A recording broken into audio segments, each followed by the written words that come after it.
අපි පසුගිය මාසික පලාපල කතනයේදී පොරොන්දුනා වගේ 2026 වර්ෂයේ රාහු සහ කේතුගේ හැසිරීම ගැන කතා කරන්නටයි අද උත්සාහ ගන්නේ.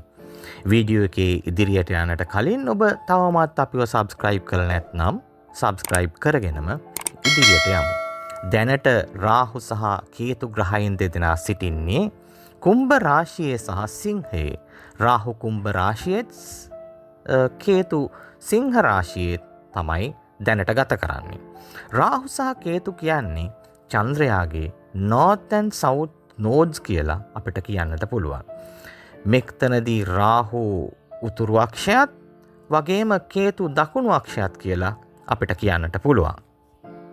මේවා ඇත්තටම ගණිතමය නැත්නම් mathematical points. මම මේ කියන්නේ අතිශය සරලව. මේ දෙදෙනා ඡායාග්‍රහයින් වෙනත් ග්‍රහයින් වගේ මේ දෙදෙනා අපට රාත්‍රී අහසේ දැක ගන්නට බෑ. මේ නිසා මේ දෙන්නා ෆිසිකලි නැත්නම් භෞතික වශයෙන් කොහේදිවත් අපට දැක ගන්න විදිහක් නැහැ. නමුත් ජ්‍යොතිෂ සිද්ධාන්ත හා ගණිතමය වශයෙන් මොවුන් දෙදෙනා අපට ඉතාමත්ම වැදගත්. මේ දෙදෙනා එක් භාවයක ඉඳලා තවත් භාවයකට ගමන් කරන්න මාස 18ක් ගන්නවා. සම්පූර්ණ zodiac belt එකම කවර් කරන්න නැත්නම් සම්පූර්ණ වටයක් ගමන් කරන්න මේගොල්ලෝ අවුරුදු 18ක කාලයක් ගන්නවා. මේ ඡායාග්‍රහයින් දෙදෙනාගේ ඉතා සුවිශේෂ හැසිරීමක් තිබෙනවා. මේ දෙදෙනාම වක්‍රවයි නැත්නම් පසුපසටයි ගමන් කරන්නේ. දැනටමත් මම කිව්වාගේ කුම්භයේ සහ සිංහයේ තමයි රාහු සහ කේතු සිටින්නේ. 2026 දෙසැම්බර් 5 වෙනිදා තමයි මොවුන් පිළිවෙලින් මකරයට සහ කටකයට ගෝචර වන්නේ. මේ දෙදෙනාගේ හැසිරීම වගේම ස්වභාවයනුත් එකිනෙකට පරස්පරයි. රාහු කියන්නේ හිස සහ කේතු කියන්නේ ශරීරය. මේ දෙදෙනා කිසි විටක වෙන් කරන්නට බෑ. මොවුන් නිතරම එකිනෙකාගෙන් අංශක 180ක වෙනසකින් තමයි සිටින්නේ. මේ දෙදෙනා අතිශයින්ම මතභේදාත්මක ග්‍රහයන්. මේ දෙදෙනා ගැන කතා කරන්නේ කොතනද? එතන අනිවාර්යෙන් ප්‍රබල වාද විවාද පවතිනවා. මේ අය මොන වගේද? ඔවුන් ප්‍රබල දුර්වල වන්නේ මොන රාශිවලද? කුමන ලග්නවල ලග්නාධිපතියන් කියන්නට පුළුවන්ද? මොන වගේ ලග්නවලදී මේගොල්ලෝ සමලග්නාධිපතීන් වශයෙන් සලකන්නේ? මේවා නොනවතින විවාද. ජ්‍යොතිෂය පවතින තාක් අකණ්ඩව මේ දෙදෙනා වාද විවාද වලට බඳුන් වෙනවා. මේ නිසා මොවුන් පිළිබඳව එවන් මතභේදාත්මක තත්ත්වවලට නොයන්නට මම හැකිතාක් ප්‍රවේශම් වනවා.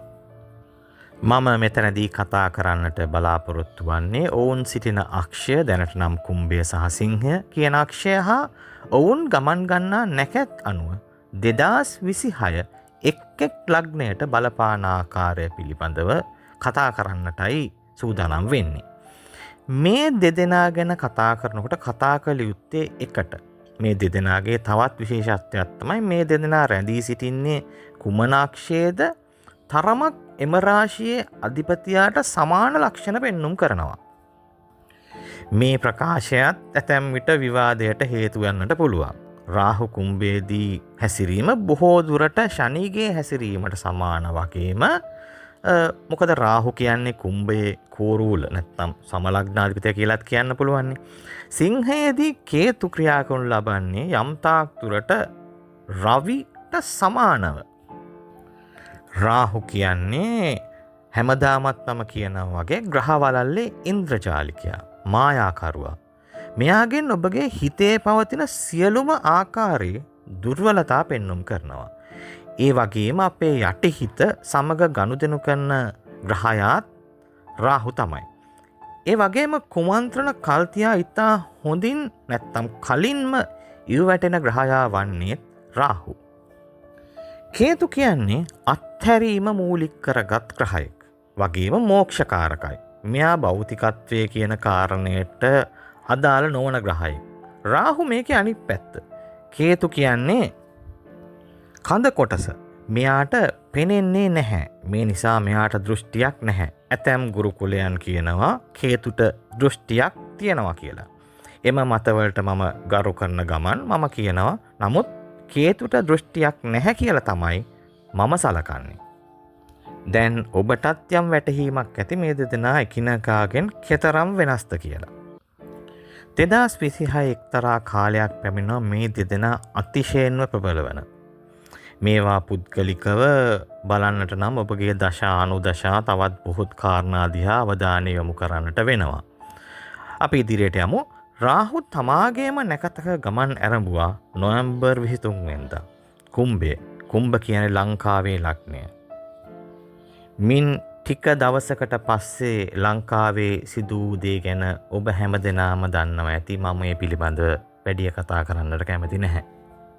මෙම තමාගේම නැකතේ රාහු ගමන් කිරීම 2026 අගෝස්තු 2 වෙනිදා දක්වා පවතිනවා. මේ කාලය රාහු ඉතාමත්ම ප්‍රබලයි.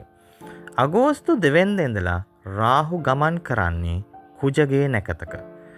දින වකවානු මතක තියාගන්න. මේ කාලේ ඔබගේ වෘෂභය හා මකරය කියන භාවයන් ආශ්‍රිතව බොහෝ සුබ ප්‍රතිඵල අපේක්ෂා කළ හැකි වගේම මිතුනේත්. මොකද මේවා තමයි රාහු සහ කුජ බලවත් වන රාශීන්. දැනට කේතු ගමන් කරන්නේ සිකුරුගේ නැකතක. කේතු මෙම නැකතේ ගමන් කරනවා 2026 මාර්තු 28 දක්වා. මින් පසුව කේතු ගමන් කරන්නේ තමාගේම නැතිනම් කේතුගේම නැකතක. එතකොට මාර්තු 29 වෙනිදා ඉඳලා අගෝස්තු 2 වෙනිදා දක්වා මේ දෙදෙනාම තමාගේ නැකත්වලයි ගමන් කරන්නේ. මේ නිසා මෙම කාලේ ඉතා ප්‍රබල ප්‍රතිඵල අපේක්ෂා කළ හැකියි. මම මේ පිළිබඳව තරමක් දීර්ඝ විස්තරයක් කරේ මේ විෂයට අදාළව ඉගෙනීම් කරන්නට බොහෝ අය කැමැත්තෙන් ඉන්නවා. ඔවුන් අපට ඇමතුම් දීලා ඒ බව ප්‍රකාශ කරනවා. දැන් අපි එක් ලග්න දෙසට හැරෙමු. කටක ලග්නය 2026 රාහු සහ කේතුගේ කුම්භ සිංහ අක්ෂයේ හැසිරීම කටක ලග්න හිමියන්ට කෙසේ බලපාවිද? රාහු කේතු කියන්නේ ඡායාග්‍රහයන්. මොවුන්ගේ භෞතික පිහිටීමක් අපට දක්නට නොලැබුණත් මොවුන් ජීවිතයට තදින් බලපාන කරුණු වලට මූලික වන බව අපි දැකලා තියෙනවා. මෙතනදී කටක ලග්න හිමියන්ගේ අපි අවධානය යොමු කළ යුතු වන්නේ 2-8 අක්ෂය පිළිබඳවයි.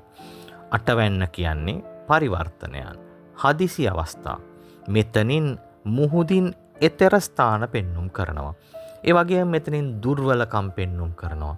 ඒ දුර්වලකම් වලින් නැවත නැගී සිටින ආකාරය ඔබ ගන්නා පියවරයන් මෙතනින් නිවේදනය වෙනවා. මෙතනින් ඔබගේ ජීවන රටාව පිළිබඳවත් වැදගත් දේ කියනවා. මොකද ඔබගේ ජීවන රටාව කෙලින්ම බලපෑම් කරනවා ඔබගේ යහපැවැත්මට. මේ නිසා මෙතනින් තරමක නරක පුරුදු වගේ කාරණාත් පෙන්눔 කරනවා. කේතු සිටින්නේ ඔබගේ දෙවැන්නේ. කෙලින්ම 8 වැන්නට විරුද්ධ පැත්තේ. දෙවැන්න කියන්නේ ධනභාවය. නමුත් කේතු වගේ ග්‍රහයෙක් මෝක්ෂකාරක ග්‍රහයෙකුට මේක තරම් පහසු භාවයක් නෙමෙයි. මෙතනින් නියෝජනය වන්නේ ධන් කුටුම්බ වාණි. ධනය, පවුල සහ කතාව. මෙතනින් අපට ඔබගේ තත්ත්වය දකින්නට පුළුවන්. මේක තමයි ඔබගේ ගබඩාව. ඒ වගේම ඔබගෙන් රැකෙන අය, රකින්නට කැමති අය, මෙම කාරණා එකකටවත් කේතුගේ ඍජු සම්බන්ධතාවයක් නැහැ. මොකද කේතු කියන්නේ බලාපොරොත්තුව කියන කාරණය අඩු. නැත්තම් බලාපොරොත්තුව කියන කාරණය නැති ග්‍රහයෙක් කිව්වත් මම හිතන්නේ මම වැරදි නැහැ. එහෙම කියන ගමනුත් නැවත මම කියනවා කේතු මෙතනදී ධනයෝගයක් ගෙන දෙනවා. කේතුට බොහෝ ධනයක් ලබා දිය හැකි ග්‍රහයෙක්. ඒ කාරණේ හොඳින් මතක තියාගන්න. විශේෂයෙන් මේ කේතු දැන් ගමන් කරන නැකත ගැන කල්පනා කරොත් කේතු දැනට ගමන් කරනු ලබන්නේ සිකුරුගේ නැකතක. මේ නිසා ඔබට ඔබගේ භාග්‍ය සම්බන්ධ, වාසනාව හා සම්බන්ධ බොහෝ යහපත් ප්‍රතිඵල අපේක්ෂා කළ හැකි. විශේෂයෙන්ම මාර්තු වග දක්වා කාලය. මේ නිසා ඔබට හොඳ ලැබීම් ගුණයක් මේ කාලයේ තිබෙනවා. ඉන් පසු කේතු තමන්ගේම නැකත ගමන් අරඹනවා. මේකත් ඉතාමත්ම ප්‍රබලයි. මෙමගින් අර කලින්ටත් වඩා සුබඵල ගෙන දෙමි හැකියාවකුත් තියෙනවා. මේ නිසා මම කියන්න කැමති අර ඔබට උරුම නැති ප්‍රවේණියක් නැත්තම් වත්කම් පිළිබඳව හිමිකමක් මේ සිකුරුගේ නැත්තම් මේ සිකුරුගේ ගමනෙන් පස්සේ කේතු තමාගේම නැකතක ගමන් කිරීමේ කාලය තුල පෙන්눔 කරනවා. ඒ වගේම ඔබ අපේක්ෂා නොකළ තත්වයන් ළඟා කර දීමටත් කේතුට මෙතනදී හැකියාවක් තිබෙනවා.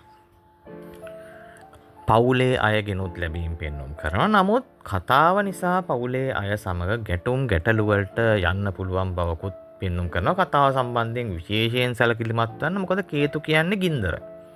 කුජවත් කියන්නේ.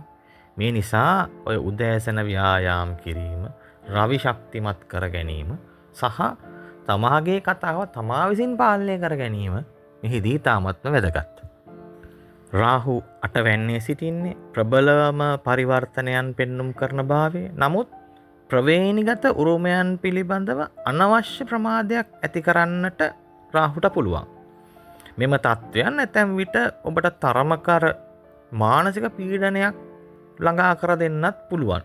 නමුත් මෙමගින් යහපත් පරිවර්තනයන් සිදුවන බව නම් නිසැකවම කියන්න පුළුවන්. නමුත් තරමක අභියෝගාත්මක තත්වයක් සමග. මොකද මේ රාහු වගේ ග්‍රහයෙක් අර ඔබගේ කන්සිස්ටන්සි කියන එක නැත්නම් එක අරමුණකින් දෙයක් කරන්නට යන තත්වයට බාධා කරන තත්වයක් පෙන්눔 කරනවා. ඔබ කෙටි ක්‍රම භාවිතයෙන් වැළකුණොත්, නරක පුරුදු වලින් වැළකුණොත්, ඔබගේ දුර්වලතාවයන් අවම කරගත්තොත් මෙම පරිවර්තනීය කාරණාවලට ඔබට බොහෝ සෙයින් හිත කරයි. විශේෂයෙන්ම අර සම්මත ක්‍රමයෙන් පිට රැස් කිරීම වලට යන්නට එපා. ඒ වගේම ඔබගේ සෞඛ්‍ය පිළිබඳව බොහෝ කල්පනාවෙන් සිටීම වැදගත්. මොකද අපි බැලුවොත් වසරේ පළමු භාගයේ රාහු ඉතාමත්ම ක්‍රියාශීලී වගේම ප්‍රබලයි. වගේම කේතු දෙවැන්නේ සිටින කාරණය පිළිබඳව අපි සලකා බැලුවොත් ඔබගේ ආහාර සහ ආහාර රටාව පිළිබඳව බොහෝ සැලකිල්ලක් දැක්විය යුතුයි. නැත්නම් මෙම ආහාර රටාව වටා ගෙතුණු රෝගාබාධවලට ඔබ ලක්වීමේ හැකියාව වැඩි. ඒ වගේම ඔබ දත්, මුඛ, හනු, ශ්වසන, උරස් කුහරය ආශ්‍රිත රෝග තිබෙන කෙනෙක් නම් වෙනදාට වඩා 2026 දී සැලකිලිවත් වීම වැදගත් බවකුයි පෙනෙන්නට තිබෙන්නේ.